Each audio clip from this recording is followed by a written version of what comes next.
Okay, so this is probably well overdue. I'm finally giving my thoughts on Transformers Rise of the Beasts, the kinda long awaited sequel to Bumblebee, 4.5 years in the making.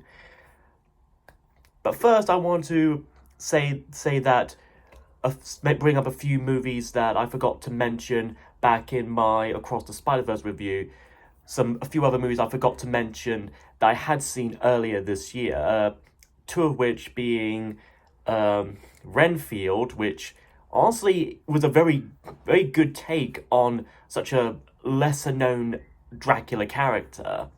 Most people think of the Count or Van Helsing, but Renfield was quite an interesting take on such a character. Plus, the two Nicholases are always fantastic as ever. And the other movie that I saw like a couple of months earlier this year as well was Shazam 2 Fury of the Gods, aka DC's Captain Marvel 2. And it wasn't great, but it was fine. It was okay. But considering the statuses for DC movies and the DCEU in particular, I don't have my hopes too high on wherever they might go with this. And I hear it didn't make much money either, or The Flash for that matter. But but hey, I finally mentioned those and got them aside. Let's talk about Transformers. And as far as Transformers movies go, it was honestly mostly fine. Not flawless, but certainly fine. Certainly better than any of the Bay movies. That's may not be saying much. It's quite a low bar, but I'm still saying that right now. Yes, I even enjoyed it more than the first Bayformers film. And I know a lot of people liked the first Bayformers film from like 2007 and the 2011 Dark of the Moon movie, and I can admit there might be a few sprinkles of positives from the Bay films, but Bumblebee and Rise of the Beast obviously kind of wins it out for me because it doesn't rely as much on some of those annoying tropes that the Bay films kind of had to put up with, nor they try to over convolute it and just make this all a continuity nightmare. It's simple and straight to the point. And speaking of the plot, and I'll try not to go too much into spoilers, even though this film's probably been out like a few weeks ago, and I already saw it when it first came out, so it was like a few weeks since I actually saw it. It was about several years since the events of the Bumblebee movie, and a few Autobots have been into hiding for some time. However, a new mysterious MacGuffin, I'll always have those, is suddenly discovered, and a new Transformer group called the Terracons are launching down to search for it. So the Autobots find out about this, and they gotta recover this key item before those Terracons do. And along the way, they team up with the Maximals.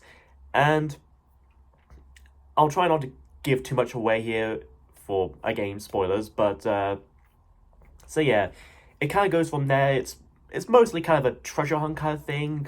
It's a bit of a mix of Revenge of the Fallen and The Last Night, and I think maybe a bit of Age of Extinction, but it's all like those, but just better. Just mostly better.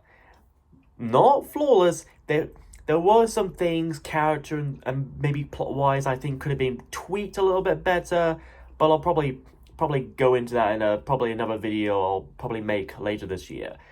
But yeah, let's talk about the characters. We of course have the Autobots. We have Optimus Prime and Bumblebee back, of course. RC looks like RC. Mirage was kind of a interesting choice, and Wheeljack, I know some people are quite split on this one. Some people are fine with it, some are kind of just questionable about it. But I think, especially since we already seen the Wheeljack in the opening of the Barbie movie, and then we see this Wheeljack, and they're supposed to be in the same rebooted continuity, it's kind of strange. Like, what happened in the past 7 years to have it look like that now, and the accent? So yeah, I thought it was a bit of a weird choice, but hey, it doesn't affect the movie too much. The Terracons I thought were pretty cool. Peter Dinklage plays Scourge. I thought that was a good casting choice. In fact, some of the cast members they have for many of the Transformer characters, they were actually pretty good.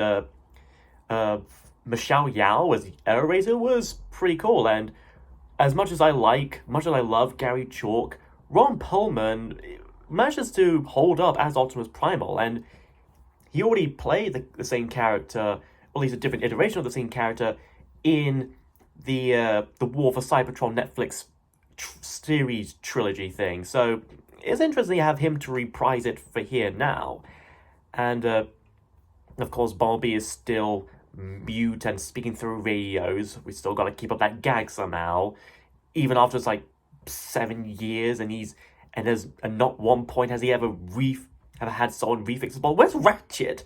Where's Ratchet? Are you gonna fix his voice box or what? Or somebody? Or maybe Wheeljack? He's like a mechanic. He must be good at bits and pieces. But yeah, just to keep up that old gag like the Bay films. But yeah, the action was mostly solid. The special effects are pretty solid too. It's, for the most part, it still feels like they're kind of there. Not to the absolute realism of the Barbie movie, but certainly close enough.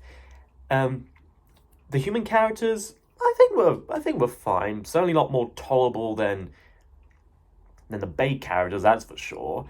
And I thought they were pretty fine. I didn't really get that much invested, although you get to be invested in them. I just cared more about the alien shape-shifting robots, of course. You go to see Transformers to see Transformers, and we certainly get Transformers. The music is, well, being it's set in like the mid-90s, of course you're going to get some early to mid-90s music, mostly kind of rappish, old-school rap music, which I kind of like as well. I like the use of Notorious Big's Hypnotize, or Biggie Smalls, or whoever you want to call him. And they also, strangely enough, even though I'm pretty sure this and Bumblebee are supposed to be in a new rebooted continuity, not to give too much away, they actually reused some of the same orchestral score music from the Bay films, like by Steve Jablonsky, that guy. Even though he didn't come back to compose music for this film, it was a much different guy, but I thought the music was fine as is. So, and then there's that little cliffhanger in the end, which, again, not to give it too much away, even though most people probably brought it up by now. Remember when I said remember how I say in my thoughts on both the Snake Eyes trailer and the movie itself, I might be hoping to see a Hasbro cinematic universe and had some ideas for it? We might be getting something like that, or at least just a little nod and an Easter egg for big old school geeky fans out there of those classic Hasbro brands and IP. So I won't exactly say what it is, but I'm sure you know it, and knowing is half the battle. So yeah, overall, Transformers Rise of the Beasts is probably a very decent, not perfect or flawless, of course, but as far as Transformers live-action Transformers movies are concerned, it's certainly a step up from the base stuff. Whether it's better or not as good as Bumblebee, it's kind of up for debate. It kind of depends on what you want to get into or what your mood is. But again, better than Bay Formers. No argument there. So, don't mind the dogs. So, yeah, those are just my wrapped up thoughts on this movie and a few others that I mentioned missing last time.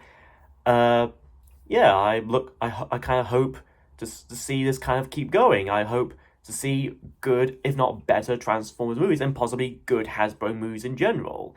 And no, I didn't see Dungeons and Dragons: Honor Among Thieves. I heard people say good things about it. I just wasn't as interested on it as I was with Transformers. But yeah, I hope to see more films based on Hasbro IPs, not just Transformers, but others as well. And I hope they kind of connect together in some ways or another, be it through Easter eggs or recurring characters, into hopefully into something of a Hasbro Cinematic Universe or Hasbroverse. I don't know, I'm kind of hoping they do something with that. Hasbro, you got the time, you've been having time, get on with something. So, yeah, that's all I've got to say at the moment. I hope if you've seen the movie, what are your thoughts? Do you agree with my thoughts, or are you a bit different, or are there ideas you would have liked for it to improve on? Leave them out in the comments. I always like a good discussion or debate. Thanks for watching. Take care.